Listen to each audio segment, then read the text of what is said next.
今天我们来聊一个让全世界养生圈都疯狂，却也让急诊室医师头痛不已的东西。它小到你几乎看不清楚，黑黑灰灰的，撒在桌上就像一堆芝麻粒。可就是这么个不起眼的小东西，在过去10年间，从中南美洲的古老丛林一路杀进全球超市货架，被封为超级食物，被网红们捧成减肥神器，被养生达人们奉为营养界的钻石，它叫奇亚籽。可是你知道吗？就在你兴冲冲的往杯子里撒下一大勺奇亚籽，准备迎接健康人生的时候，急诊室里可能正有一个人因为吃了同样的东西，食道被堵得死死的，医生正拿着内视镜往他喉咙里伸。更可怕的是，这不是个案，而是一种正在全球蔓延的健康陷阱。今天这支影片，我们就要彻底扒开奇亚籽的真面目，告诉你它到底好在哪里，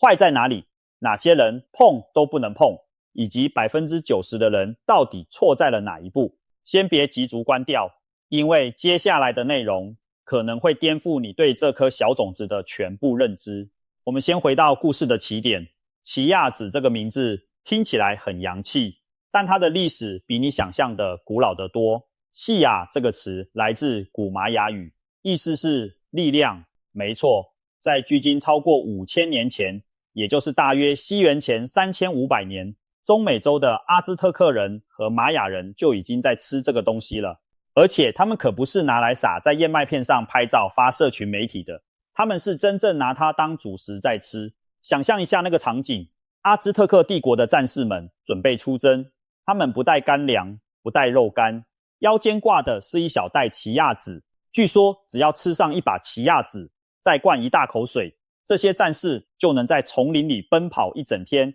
追踪猎物，与敌人搏斗，精力充沛得像是吃了什么神药。这听起来是不是太夸张了？可考古学家和人类学家们翻遍了阿兹特克帝国的文献记载，发现奇亚籽在当时的地位几乎等同于玉米和豆类，是整个帝国的3大支柱粮食之一。甚至在某些宗教仪式中，奇亚籽还被当作贡品献给神明。那么问题来了，一颗比芝麻还小的种子，凭什么能撑起一个帝国的胃？答案藏在它的营养成分里。我们来看看这颗小东西到底装了什么。每100克奇亚籽里面含有大约 37.5 克的膳食纤维。这是什么概念？一小茶匙大约5克的奇亚籽里面的纤维含量就相当于你吃了一整盘大约100克的高丽菜。换句话说，你随手撒的那一小匙已经占了你一天所需纤维量的1/3。光是这一点就足以让所有营养师竖起大拇指了。但这还不是全部，奇亚籽里面还藏着大量的 Omega-3 脂肪酸，而且主要是一种叫做 ALA， 也就是阿尔法次亚麻油酸的成分。这种脂肪酸进入人体后会被代谢成 EPA 和 DHA， 也就是我们常说的鱼油里面那些对心血管和大脑有益的好东西。虽然植物性的转换效率不如直接吃鱼，但对于素食者或者不爱吃鱼的人来说，奇亚籽几乎是最方便的替代来源之一。除此之外，奇亚籽里面的钙含量更是吓人，每100克奇亚籽含有大约631毫克的钙，这大约是同等重量牛奶的5倍。没有听错，5倍。所以如果你每天吃个25克左右的奇亚籽，光是钙的摄取就已经达到每日建议量的 15% 左右了。再加上里面的镁、磷、铁、锌、维生素 B 群蛋白质，你就会明白为什么欧美国家的营养师们会把它叫做 Magic Seed 魔法种子。而且你仔细想想，阿兹特克人的战士们为什么选择奇亚籽而不是其他食物？因为奇亚籽还有一个被现代科学反复验证的特性，它的抗氧化能力极强。奇亚籽里面含有绿原酸、咖啡酸、杨梅素、胡皮素等多种抗氧化物质，这些成分能够帮助清除体内的自由基，减缓细胞的氧化损伤。简单来说，就是帮你的细胞防锈。这也是为什么有些研究认为，长期适量食用奇亚籽可能对延缓衰老有一定的帮助。不仅如此，奇亚籽还有一个很实用的物理特性，它几乎没有味道。对，你没有听错，这颗被吹上天的超级食物吃起来其实淡得像空气，这反而成了它的一大优势，因为你可以把它加进任何食物和饮品里面，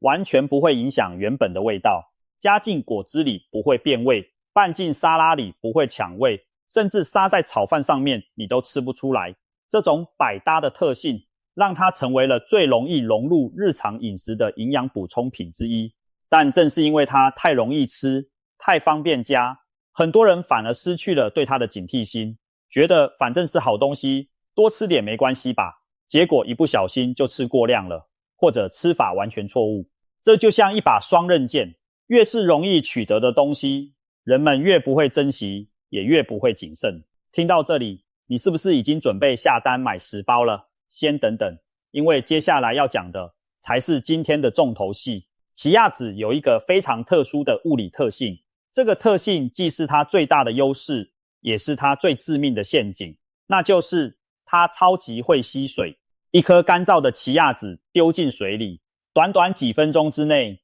它就能吸收自身重量10到15倍的水分，然后膨胀成一颗黏糊糊的透明凝胶球。这就是为什么你把奇亚籽泡进牛奶或果汁里，过一会整杯液体就会变得粘稠，像是某种甜品。正是因为这种超强的吸水膨胀能力，奇亚籽吃进肚子以后会在胃里继续吸水，体积持续变大，让你产生强烈的饱足感。这也是为什么很多减肥教程都会推荐奇亚籽，说它能让你少吃一点，自然就瘦下来了。理论上这没有错，但问题在于，如果你不是把它泡开了再吃，而是直接把干燥的奇亚籽往嘴里倒，然后再灌一杯水下去，那接下来发生的事情可就不是什么愉快的减肥体验了。美国有一位胃肠病学专科医师，名叫 Rebecca Raw， 他曾经公开分享过一个真实病例，一位患者直接吞食了干燥的奇亚籽，然后喝了一杯水，结果奇亚籽在他的食道里迅速吸水膨胀，形成了一团巨大的粘稠凝胶，直接把食道堵住了。患者当场感觉喉咙被什么东西卡住，吞不下去也吐不出来，连喝水都变得困难。最后是怎么解决的？医生不得不用内视镜伸进去，把那团膨胀的奇亚籽凝胶一点一点取出来。你可能觉得这太极端了，正常人谁会那样吃？可是你去社群媒体上看看，有多少网红教你早上起来空腹一勺奇亚籽配一杯水，排毒养颜瘦10斤。这种吃法在网络上被包装成一个很美的名字，叫做内部沐浴法，听起来很高级，对不对？但营养专家明确指出，这种说法过于夸张，而且如果你不小心吞入的是未充分泡发的奇亚籽，它在你的食道和肠道里继续膨胀的过程，就是一场你身体内部的灾难。这还不是唯一的风险，我们刚才说了，奇亚籽的纤维含量极高，其中大约3/4是不溶性纤维。不溶性纤维的特点就是它不会被消化，它会像一把小刷子一样，直接穿过你的整个消化道，帮助推动肠道蠕动。对于肠胃健康的人来说，这是好事，可以预防便秘，促进排便。但是如果你本身肠胃功能就不太好，或者你已经有好几天没有排便了，这时候你一口气吃下大量奇亚籽，会发生什么事？那些纤维会在你的肠道里越积越多，加上奇亚籽吸走了肠道里大量的水分，你的粪便反而会变得更加干硬，更加难以排出。结果就是你本来吃奇亚籽是为了解决便秘的，结果反而便秘的更严重了。营养师蔡宜芳就特别提醒过，那些3天5天都没有排便的人，吃奇亚籽非但不会帮助排便，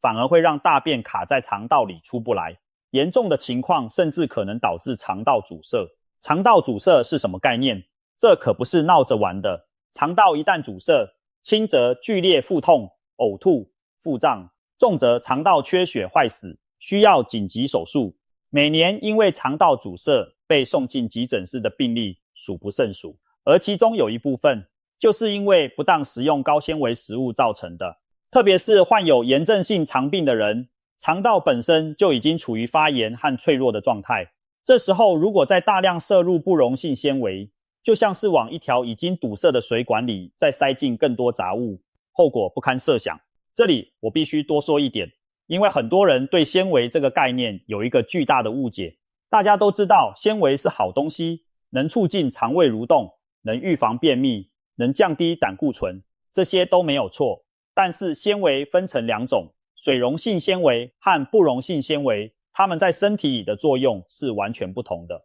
水溶性纤维遇水会溶解，形成凝胶，能减缓消化速度，帮助稳定血糖。而不溶性纤维不会溶解，它会像一把扫帚一样穿过你的肠道，增加粪便的体积，推动排便。奇亚籽里面这两种纤维都有，但不溶性纤维占了大约3/4。这就意味着，当你一次摄入大量奇亚籽的时候，你的肠道里会同时出现大量吸水膨胀的凝胶和大量无法被消化的粗糙纤维。对于一个健康的肠道来说，这不是什么问题，但对于一个已经在闹脾气的肠道来说，这简直就是火上浇油。所以营养师们反复强调的那句话，适量循序渐进，绝对不是客套话，而是用无数病例换来的血泪教训。所以你看，同样是一颗奇亚籽，吃对了它是超级食物，吃错了它就是你身体里的一颗定时炸弹。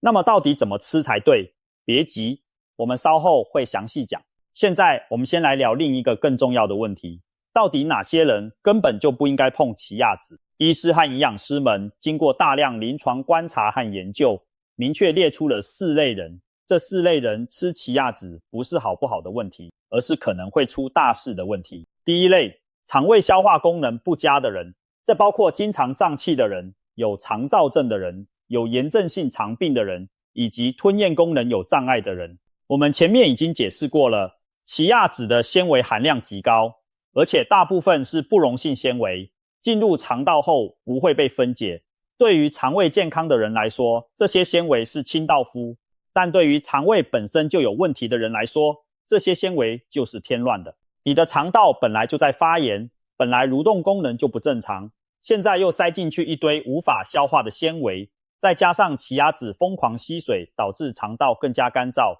后果可想而知。特别是患有炎症性肠病的人，医师特别叮咛，这类患者需要严格控制纤维摄取量，高纤维食物可能加重肠道梗阻和炎症。而吞咽困难或者食道狭窄的患者就更不用说了，奇亚籽在食道里膨胀堵塞的案例就是血淋淋的教训。老年人和幼童也要特别注意，就像小孩吃果冻可能噎住一样，奇亚籽泡出来的凝胶状物质对于吞咽能力较弱的人群来说，同样存在窒息风险。第二类，低血压患者以及正在服用血压药物的人，这一点可能很多人都不知道。奇亚籽里面的 Omega-3 脂肪酸和某些矿物质成分已经被研究证实具有降血压的功效。对于高血压患者来说，这本来是个好消息，但是如果你本身血压就偏低，或者你正在吃降血压的药物，那么奇亚籽的降压效果就可能和药物叠加，把你的血压降到危险的程度。血压过低会导致什么？头晕、乏力、眼前发黑，严重的甚至会晕倒休克。另外，怀孕中的女性也要特别小心，因为孕期的血压本来就不太稳定，有些孕妇可能同时面临血压忽高忽低的问题。这时候如果再加上奇亚籽的降压作用，风险就更加不可控了。所以医师的建议是，如果你有任何血压方面的问题，或者你正在怀孕，在吃奇亚籽之前，一定要先问过你的医生。第三类，有凝血功能障碍或者正在服用抗凝血药物的人，奇亚籽里面的 Omega-3 脂肪酸除了能降血压之外，还有一个重要的生理作用，稀释血液，也就是所谓的抗凝血效果。在正常情况下，这种效果能帮助预防血栓形成，保护心血管。但是如果你本身就有凝血功能障碍，或者你正在服用抗凝血剂，比如华法林之类的药物，那么奇亚籽的抗凝血作用就可能和药物产生叠加效应，让你的血液变得过度稀薄。血液过度稀薄意味着什么？意味着一旦你受伤出血，止血会变得非常困难，一个小伤口可能流血不止，一次小手术可能变成大出血。所以如果你正在吃抗凝血药物，或者你近期有任何手术安排，奇亚籽是绝对不能碰的。第四类，前列腺癌患者或者高风险族群。这一点可能是最让人意外的。奇亚籽里面含有大量的阿尔法亚麻酸，这是一种 Omega-3 脂肪酸。有国外研究指出，大量摄取阿尔法亚麻酸可能会增加罹患前列腺癌的风险。虽然这个研究结论在学术界仍然存在争议，但出于安全考量，如果你已经被诊断出前列腺癌，或者你属于前列腺癌的高风险族群，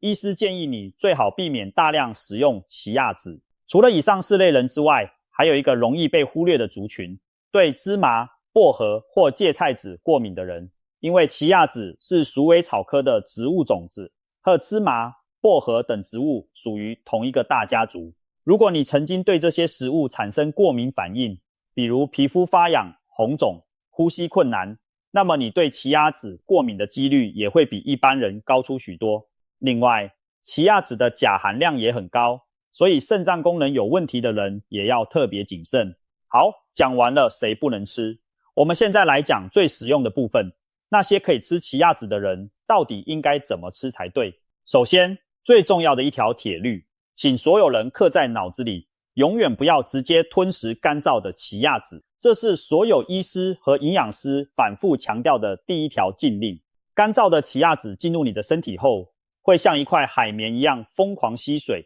在食道里膨胀，可能造成堵塞，在肠道里膨胀，可能造成便秘，甚至肠阻塞。正确的做法是，在吃之前，先把奇亚籽放进液体里，浸泡至少5到10分钟，让它充分吸水膨胀，变成那种半透明的凝胶状态之后再食用。泡的液体可以是水、牛奶、豆浆、果汁，甚至是优格。很多人喜欢把奇亚籽泡在燕麦粥里面，或者加进水果碗里面，这些都是很好的吃法。关键是让奇亚籽在进入你的身体之前，就已经完成了膨胀的过程。这样一来，它就不会在你的消化道里继续抢水分了。第二条，控制用量，这一点非常关键，但很多人都忽略了。奇亚籽虽然营养丰富，但它也是一种高纤维、高脂肪的食物。没错，它的脂肪含量其实不低，虽然大部分是好的不饱和脂肪酸，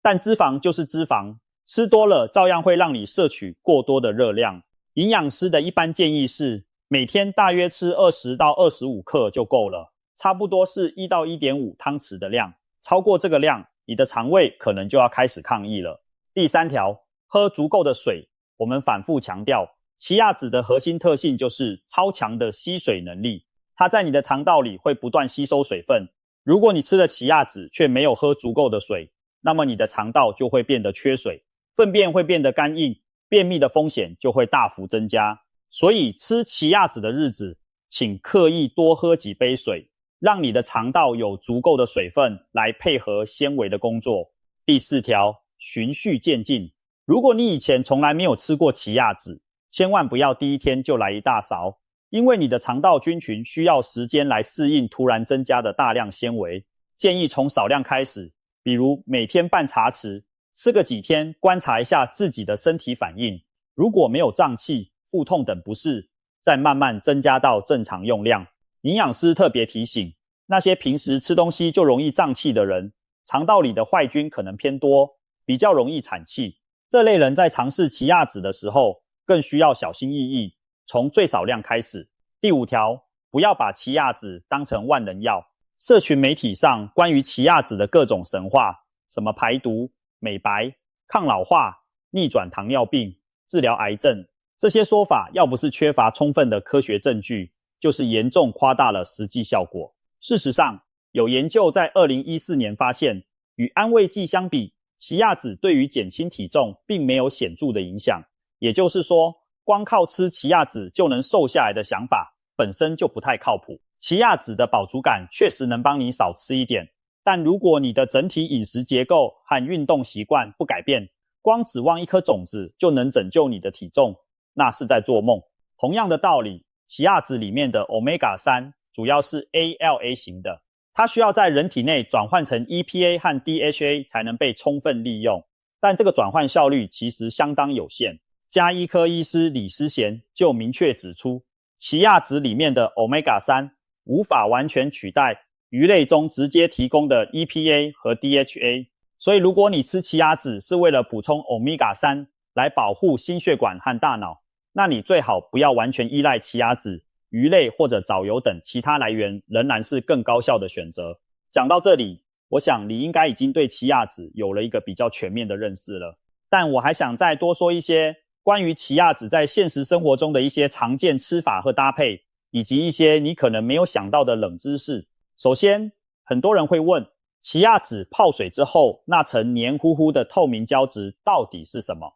这层胶质其实就是水溶性纤维遇水后形成的凝胶，它的主要成分是一种叫做粘多糖的物质。这种凝胶不仅能增加饱足感，还有一个很重要的功能，延缓糖分的吸收。也就是说，如果你在饭前吃一些泡好的奇亚籽，餐后血糖上升的速度会比较慢。对于需要控制血糖的人来说，这是一个不错的饮食策略。但请注意，这不能替代正规的血糖管理和药物治疗。其次，奇亚籽其实有2种颜色，黑色和白色。很多人以为白色的比较高级，营养价值更高，但营养师告诉我们，这2种颜色的奇亚籽在营养成分上的差异极其微小，几乎可以忽略不计。所以不要被那些标榜纯白奇亚籽的高价产品忽悠了，黑色的和白色的吃起来效果是一样的。再来，有些人会把奇亚籽和台湾常见的山粉圆拿来比较，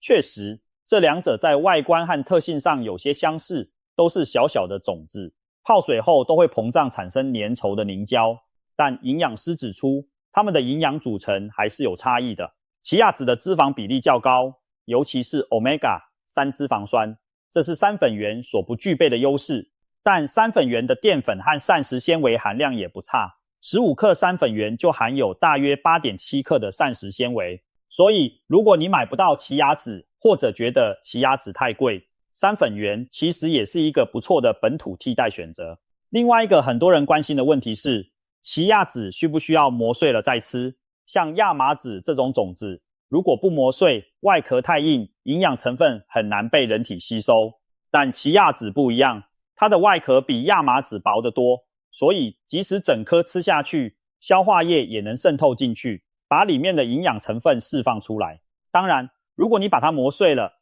吸收率确实会更高一些，但整颗吃也完全没问题。还有一个关于保存的小知识也值得一提，奇亚籽因为含有大量的脂肪酸，理论上是容易氧化变质的，但奇妙的是，奇亚籽里面那些强大的抗氧化物质反而能保护这些脂肪酸不被快速氧化。所以干燥的奇亚籽如果保存得当，放在阴凉干燥避光的地方，保质期可以长达好几年。但一旦泡开了，就必须尽快食用或者放进冰箱冷藏，因为泡开后的奇亚籽暴露在空气和水分中，微生物很容易滋生。一般建议泡好的奇亚籽在冰箱里保存不要超过5天。说到这里，我再分享几种我个人觉得特别好吃又方便的奇亚籽吃法。第一种是隔夜燕麦，前一天晚上把燕麦片、奇亚籽、牛奶或豆浆混合在一起放进冰箱，第2天早上拿出来直接吃。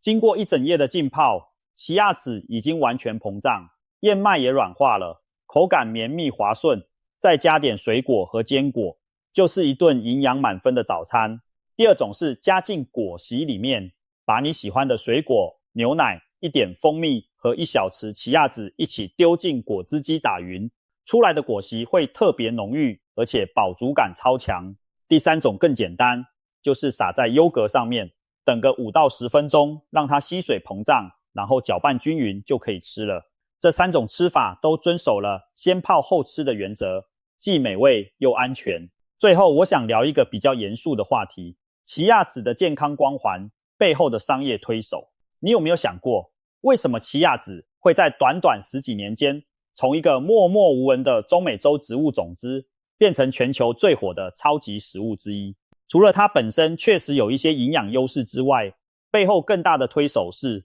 整个超级食物产业链。每一年，健康食品行业都需要新的明星产品来带动销售，而奇亚籽恰好在对的时间被推上了舞台。广告商们把奇亚籽的功效无限放大，什么1天1勺，半年瘦20公斤，什么天然抗癌神物，什么逆转衰老的秘密武器，这些夸大宣传吸引了无数消费者盲目跟风，却很少有人在购买之前认真了解过它的正确用法和潜在风险。结果就是超市里的奇亚籽越卖越贵，急诊室里因为吃错奇亚籽而出问题的人也越来越多。你去看看各大电商平台上奇亚籽的销量有多惊人，再去看看社群媒体上每天有多少人在发奇亚籽减肥打卡。可是在这股风潮的背后，有多少人是真正了解自己在吃什么的？有多少人知道正确的浸泡时间和每日用量？有多少人在吃之前考虑过自己的身体状况？我敢说10个人里面至少有9个是看了网红推荐就买了，看了包装上的说明就吃了，完全不知道这颗小种子在他们体内正在发生什么化学反应和物理变化。这不是危言耸听。根据近年来各国急诊科的病例统计，因为食用奇亚籽不当而就医的案例确实呈现上升趋势，其中最常见的症状包括食道阻塞、严重腹胀、剧烈腹痛、顽固性便秘，以及因为与药物交互作用导致的血压异常和凝血异常。这些案例的共同特点就是患者都以为自己在做一件对健康有益的事情，却因为吃法错误而适得其反。这不是奇亚籽的错，奇亚籽本身是一个好东西，它的营养价值是实打实的。错的是那些为了卖产品而夸大其词的商业宣传，错的是那些为了流量而散播错误吃法的网红博主，更错的是我们自己在追求健康的路上，太容易被超级、神奇这些词汇冲昏头脑，而忘记了最基本的道理：任何食物吃对了是营养，吃错了就是毒药。现在让我们把今天讲的所有重点做一个清晰的整理。奇亚籽确实是一种营养丰富的种子，富含膳食纤维、Omega、3脂肪酸、钙质和多种矿物质，适当食用可以增加饱足感，帮助消化，稳定血糖，保护心血管。但是有4类人绝对不能碰。第一，肠胃功能不佳，有肠燥症、炎症性肠病或吞咽障碍的人。第二，低血压患者、正在服用降压药的人以及孕妇。第三，有凝血功能障碍、正在服用抗凝血药物或近期要动手术的人。第四，前列腺癌患者或高风险族群。另外，对芝麻、薄荷等植物过敏的人以及肾脏功能不好的人也要特别注意。正确的吃法是先泡后吃，至少浸泡5到10分钟，每天用量控制在20到25克，大约1到 1.5 汤匙。吃的同时要喝足够的水。第一次尝试要从少量开始，不要迷信它的神效，更不要把它当成减肥或治病的唯一手段。错误的吃法是直接干吞然后灌水，一次吃太多，不喝水，把它当成万灵丹，忽略自己的身体状况和禁忌症。这些错误 90% 正在吃奇亚籽的人至少犯了其中一条。最后我想说一句心里话，健康这件事从来没有捷径，没有任何一种食物能够单独拯救你的身体，也没有任何一颗种子能够替代均衡饮食和规律运动。奇亚籽可以是你健康饮食的一部分，但它不是，也不应该是全部。在你往杯子里撒下那一小匙黑色种子之前，请先问问自己，我的身体状况适不适合？我的吃法对不对？我有没有喝够水？如果这3个问题你都能回答是，那么恭喜你，你可以安心享受这颗古老种子带来的营养了。但如果任何一个问题的答案是不确定，那请你在吃之前先去看看医生，问问营养师，因为你的健康比任何超级食物都要超级的多。好了，今天关于奇亚籽的一切我们就聊到这里。如果你觉得这支影片对你有帮助，请帮忙分享给你身边那些正在吃奇亚籽的朋友和家人，特别是你的爸爸妈妈、爷爷奶奶。如果他们正在跟风吃这些网络上推荐的超级食物，请一定要让他们看看今天的内容，不是说不能吃，而是一定要吃对。因为有时候一个小小的错误吃法，真的可能把你从养生的天堂一脚踢进急诊室的地狱。记住，吃的对比吃的贵重要10000倍。